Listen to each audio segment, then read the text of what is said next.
শুভ সরস্বতী পূজার অনেক অনেক শুভেচ্ছা সবাইকে। পূজার সারাটা দিন যেভাবে কাটালাম সবটাই থাকছে আজকের এই ভিডিওতে।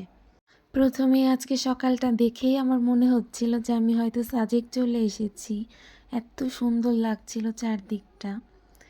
তারপরে এই সকাল সকাল আমি স্নান দান করে একদম রেডি হয়ে চলে এসেছি।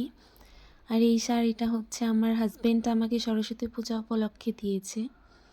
কেমন লাগছে জানাবেন।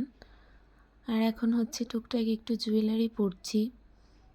আমি খুব একটা জুয়েলারি পরি না, শুধুমাত্র কোনো ওকেশনেই পরি। আর আমার হাজব্যান্ড হচ্ছে আমাকে হেল্প করছিল। আর এখন আমি রেডি হয়ে একদম চলে যাব পূজার জায়গায়।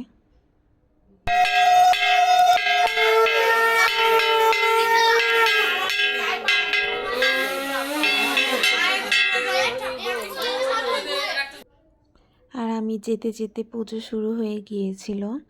তারপরেই হচ্ছে যজ্ঞে বসে গিয়েছিল, যজ্ঞ হলো। তারপর আমরা সবাই মিলে অঞ্জলি নিলাম। অঞ্জলি নেওয়া শেষ করে হচ্ছে সবার সাথে একটু কথা বলছিলাম।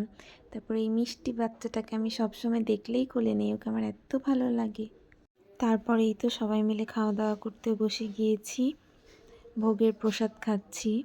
আর আজকে ভোগে ছিল খিচুড়ি, পাঁচমিশালি সবজি, তারপরে ছিল টক, মিষ্টান্ন, লুচি। প্রসাদটা খুবই ভালো হয়েছিল।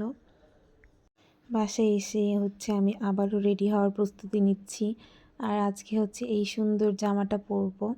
এই জামাটা তো আপনাদের আগেও দেখিয়েছিলাম একটা ভিডিওতে, যে রাজলক্ষ্মী কালেকশন থেকে একটা দিদি আমাকে এই উপহারটা পাঠিয়েছে, এই কুর্তিটা। আর এটার সাথে হচ্ছে ম্যাচিং করে এই জুয়েলারিগুলো পরবো। তারপরে এই তো একদম আমি ড্রেস পরে চলে এসেছি। এখন হচ্ছে আমি হালকা একটু মেকআপ করব। আর এই জামাটা হাতে পাওয়ার পর থেকে আমি শুধু ভাবছিলাম যে কবে সরস্বতী পূজা আসবে আর কবে আমি জামাটা পরব। আগেই পরে ছবি তুলতে চেয়েছিলাম, কিন্তু হচ্ছে আমার কিছু ব্যস্ততার কারণে, অসুস্থতার কারণে তুলতে পারিনি। যাই হোক, আজকে পূজার দিন একবারই জামাটা পরলাম। আর জামাটা এতটা সুন্দর, যেটা আপনারা না দেখলে বুঝবেন না। আর দিদির হাতের কাজের কথা নতুন করে কি বলবো, সেটা তো এমনিতেই অসাধারণ।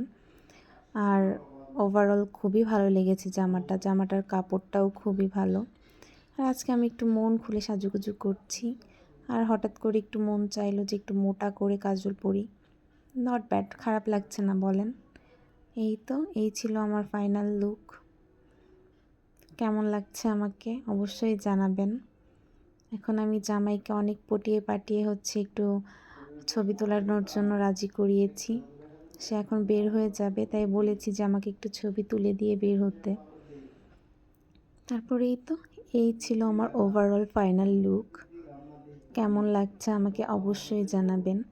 আর কে কে আজকে সরস্বতী পূজা করেছেন, কিভাবে দিনটা কাটালেন অবশ্যই জানাবেন। ভালো থাকবেন সবাই, টাটা।